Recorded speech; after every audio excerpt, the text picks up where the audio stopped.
Hello, and welcome to my YouTube channel, Reading Little Blue Books Out Loud, while stunned.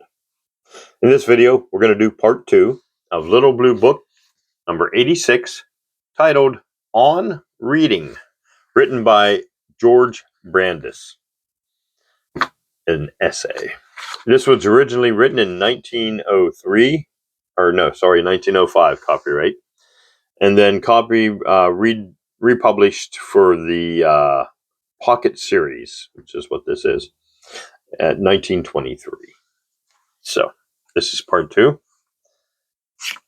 and I'll pick up where we left off, page 28. A book which is really to instruct must embrace either a singular country or a short definite period. One might almost say the shorter the period, the better. Comparative narrowness of subject does not make a narrow book. The sublime and the universal result only from the greatest of treatment and from the author's comprehensive vision, not from his endeavor to cover an immense field. The infinite in itself is not merely immensity. It is revealed by symbolic treatment of the infinite and individual. A naturalist can discuss an insect in such a manner as to reveal an insight into the universe. In the same way, the great writer will always treat his subject symbolically. Even when he is writing about a short period or an individual, through his description of the subject, his explanation of the subject, and his criticism of the subject, there are always these three parts in a piece of writing. He will reveal the laws of the progress and of all intellectual activity. Eschew, therefore, immense general surveys. Replace them with an encyclopedia. An encyclopedia does not pretend to be individual. It pretends to know more than dry information, preferably correct, about books and men. There is nowadays a superstition in favor of so-called general education, a phrase of which I confess I am a little afraid. If we read to obtain a general education, our education easily becomes so general that there is no education in it.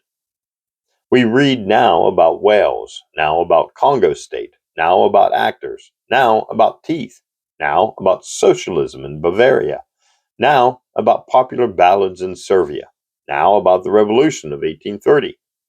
A heterogeneous collection of facts, and we consider ourselves generally educated. Everyone who knows anything knows something in particular. From the particular, windows open out into the general. There are far fewer roads that lead from purely general to particular kinds of knowledge. So, if the question were asked, what should we read? I should reply, better far read 10 books about one thing or about one man than 100 books about 100 different things. Suppose one desired to learn something about English parliamentary proceedings. Would there be any sense in taking up Hansard, the collected stenographic reports of proceedings in Parliament, and try to read through some decades or more of them? The man who did so would almost certainly go mad. Once, I was very much interested in the politician and novelist Lord Beaconsfield. At the outset, in that particular man only, I began by reading what he had written in the ways of novels and tales, and afterwards followed up the history of his public life. I thus came also to his speeches in Parliament, and as my interest had a center, all these speeches about subjects that would not otherwise have engaged my attention enthralled me, and not Beaconsfield's speeches only, but all the speeches made by his colleagues, and especially by his enemies and opponents. He had enemies in plenty, each with his own individuality, who interested me in a certain degree because the man with whom they quarreled interested me greatly. And in this way, a considerable period of English political history that would otherwise have been rather out of my way became exceedingly attractive to me. Therefore, my advice is, As soon as a person or a thing interests you, seize it. Absorb yourself in it. You will learn 1,000 times more by doing that than by absorbing yourself in 1,000 things and people. The object widens before your gaze, and gradually, turning the page gradually, that's a tough one to get a finger onto, and gradually expands to a whole horizon. Never begin with the horizon, or you will stare at random and see nothing. After all, the real importance is not in the book, but in the way in which it is read. I do not, of course, mean to say that there are not numbers of poor books. It is a waste of time to have anything to do with.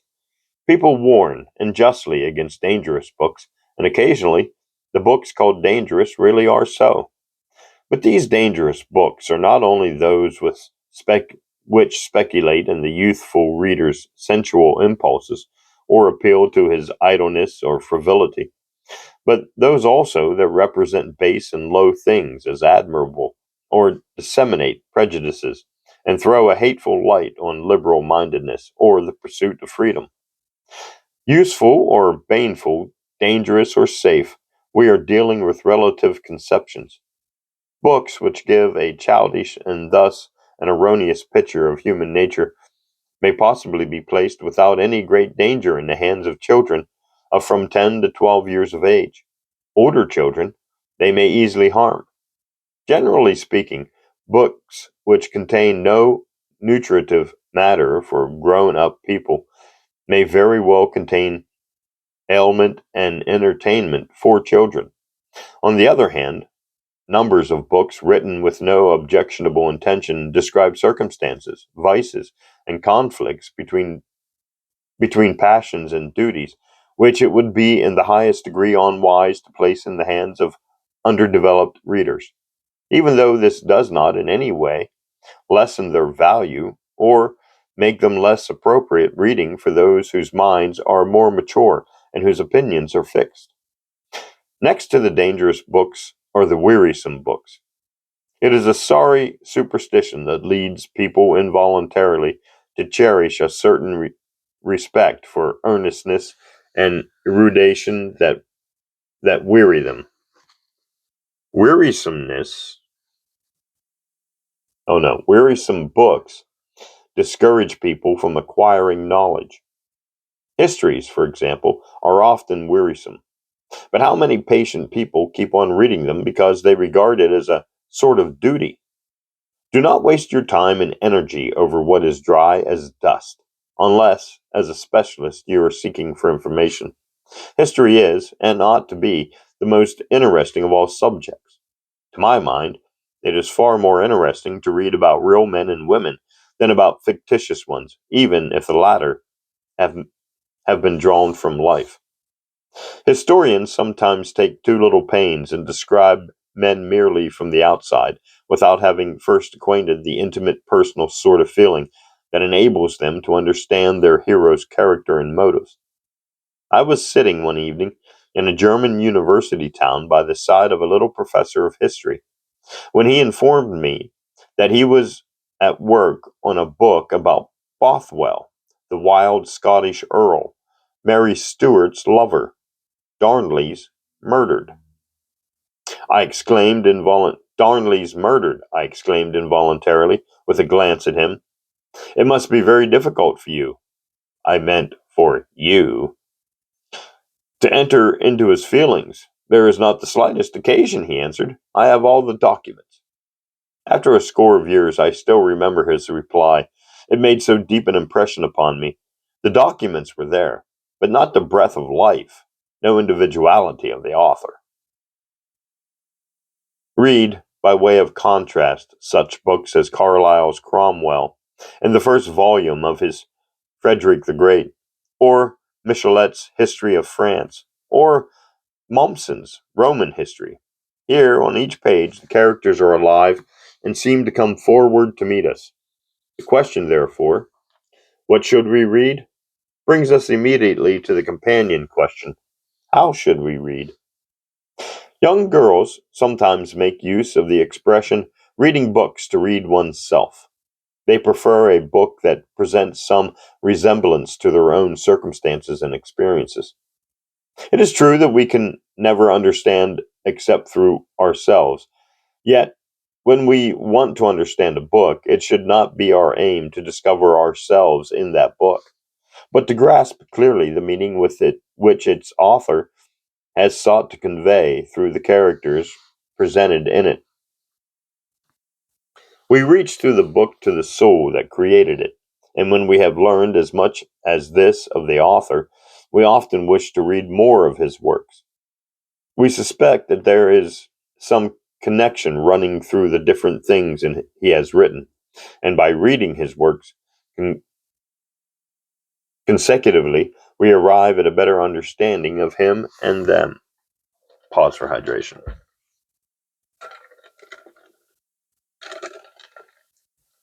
Because cottonmouth is a terrible thing.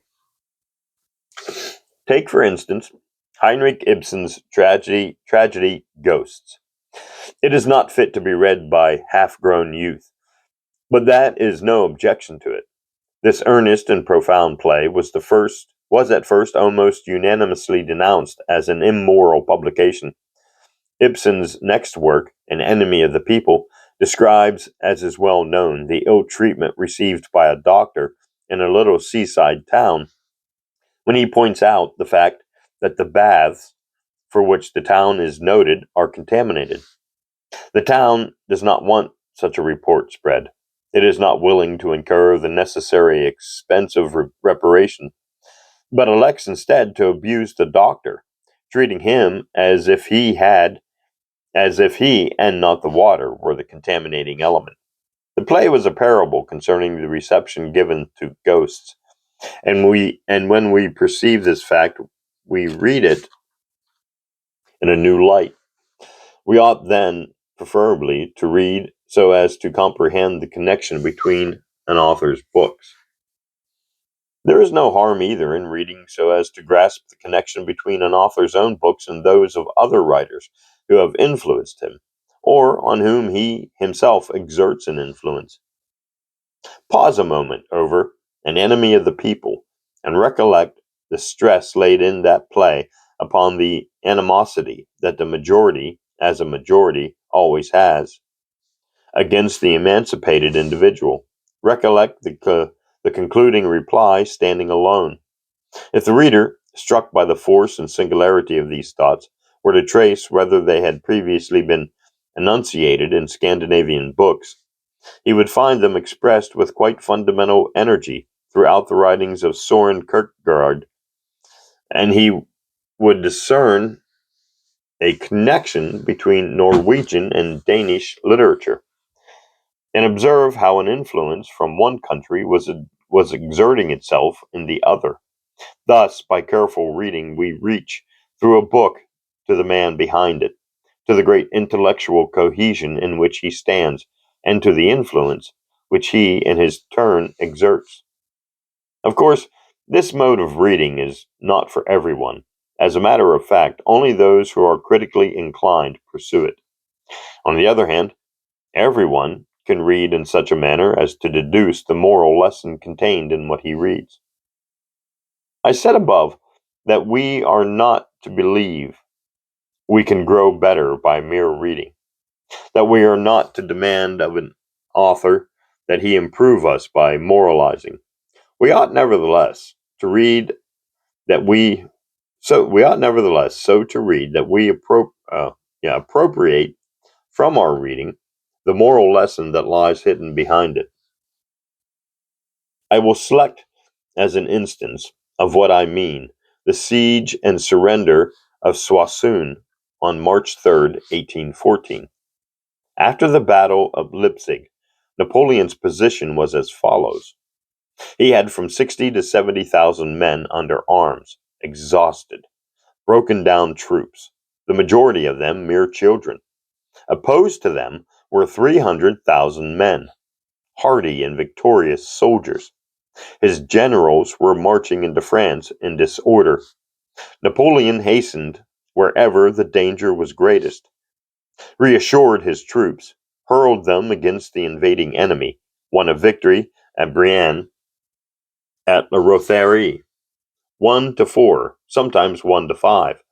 He dared not assume the offensive against such superior numbers, but, like a beast of prey, crouching ready to spring, he awaited some favorable chance, some mistake which he was convinced the enemy would yet commit.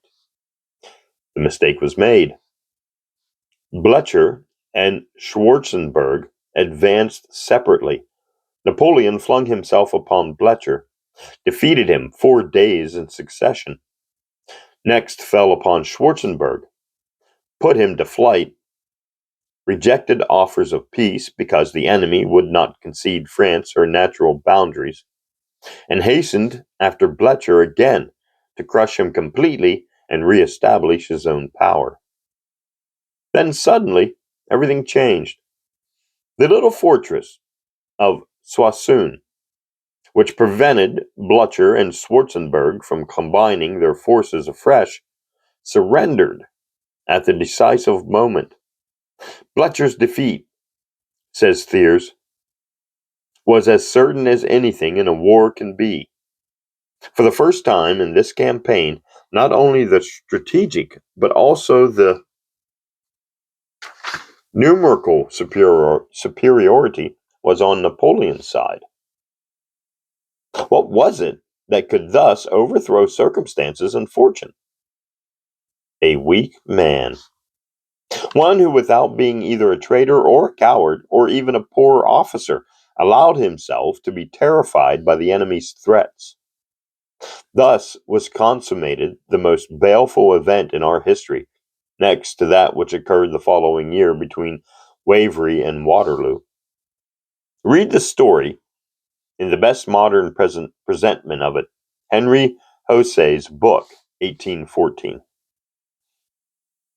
The fortress at Soissons had always been regarded as an important strategic point, but before 1814, no one had thought of putting it in a state of defense. Would you think of an invasion of France? The outworks were in ruins, repairs were set on foot, and the command given over to Governor General Moreau, no relation to the celebrated Moreau. The garrison consisted of a handful of men, 700 Poles, broken-hearted because they saw their country's cause lost, but nevertheless unswervingly attached to Napoleon, 140 gunners of the Grand Old Guard, and 80 horsemen. The place was equipped with 20 light cannons. There were therefore, in all, between 900 and 1,000 men outside the fortress. 1,000 men. Outside the fortress stood 50,000 men. The Russians under Wenzingen Road,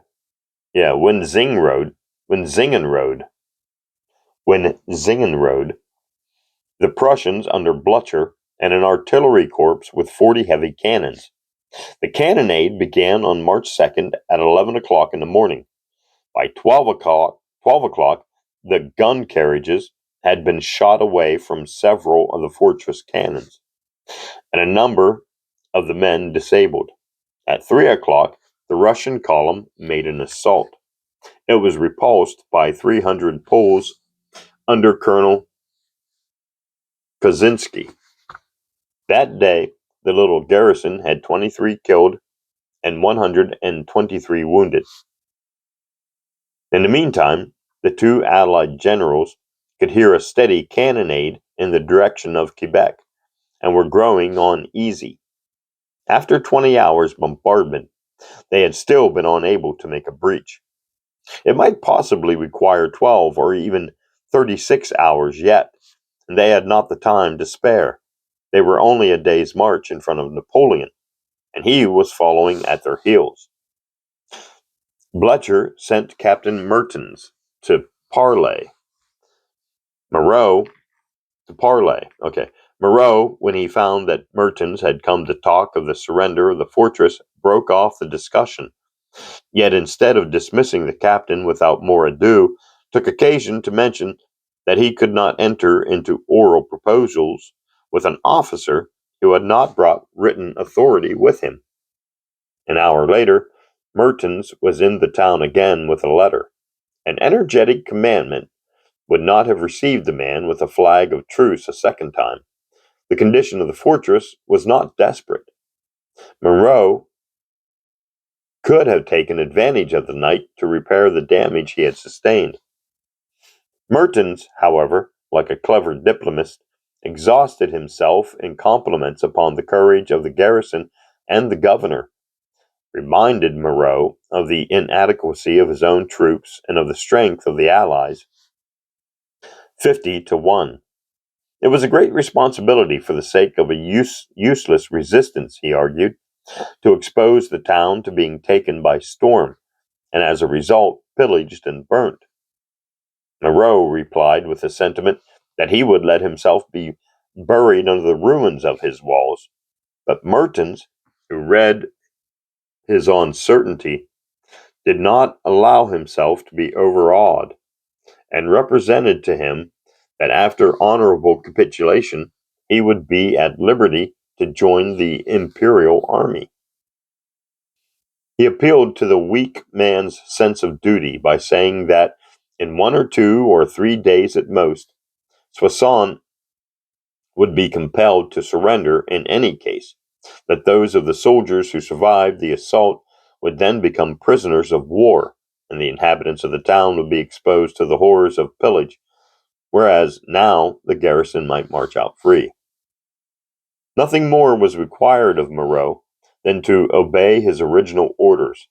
The regulations read, "Make use of every means of defense, be deaf to intelligence communicated by the enemy, and be as proof against his whispers as against his attacks."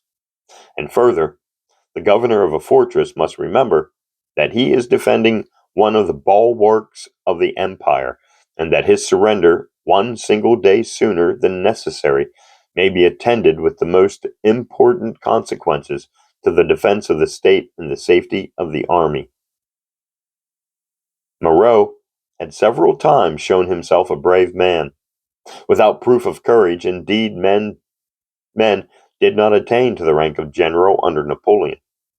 But he was not heroic, and doubtless he regarded the emperor's cause as lost, as did most of the generals. He did not wish to sacrifice himself needlessly. He summoned a council of war, at which it was shown that there were still 3,000 gun charges left and 200,000 cartridges. In spite of some division of opinion, the desire to continue the defense triumphed. Scarcely, however, had the council dispersed before another officer, under a flag of truce, arrived with a letter in which the words assault, pillage, and slaughter occurred, with disquieting and terrifying effect. A fresh council at war met and yielded. The Polish colonel was the only one who advocated resistance, but being a foreigner, he had no vote. Pause for hydration.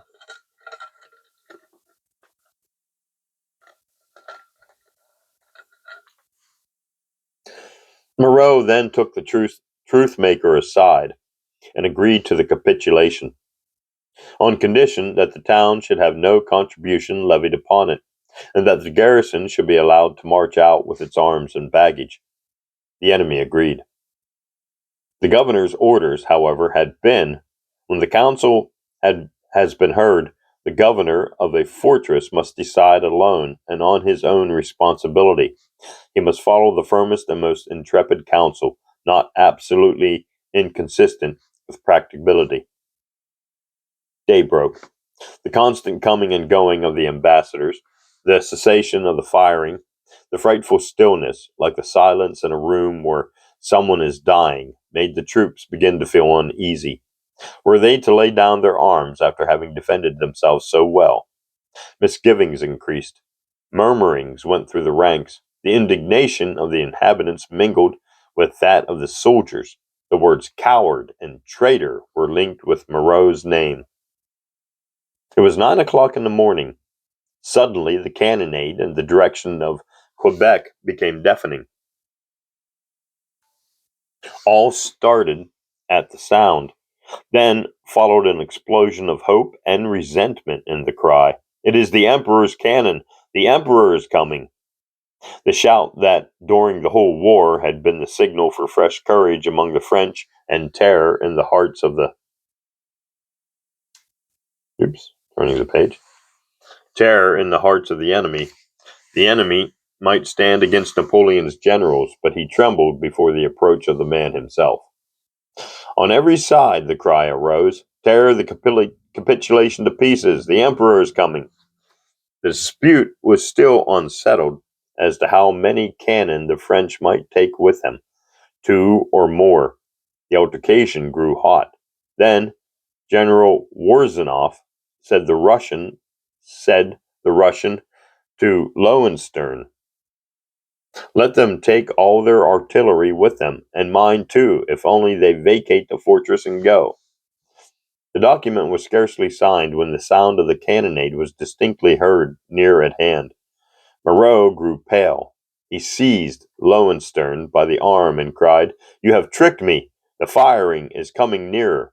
It is Blücher who is fleeing. Had I not surrendered, the Emperor would have driven Blücher into the Aisne. He will have me shot. I am lost." Napoleon pardoned him, but there is evidence to show that if the governor had not capitulated when he did, the enemy would have raised the siege the next day. There was a saying in France at that time that a man should always fire his last shot, because it might be the one to kill the enemy. Moreau did not fire his last shot. If he had, according to all human calculation, the enemies of France would have been beaten, and the Europe of today might have been different. I know no story more suggestive or more profound than this of the siege of Soissons. I know none more moral. There is no need to raise the objection that it is exceedingly uncertain whether Napoleon, had he beaten the Russians, Prussians, and Austrians in 1814, would not still have been ruined by some later combination of circumstances. It is quite as possible. Whoops. It is quite as possible that he would have held out. He had become a different man. He was no longer swayed by ambitious dreams alone. All the greatness in him had been developed as it had never been before. But you can concede me the argument because the case then becomes greater and more important. We will suppose it thus. If Soissons had been held, Europe would have been spared 15 years of terrible reaction.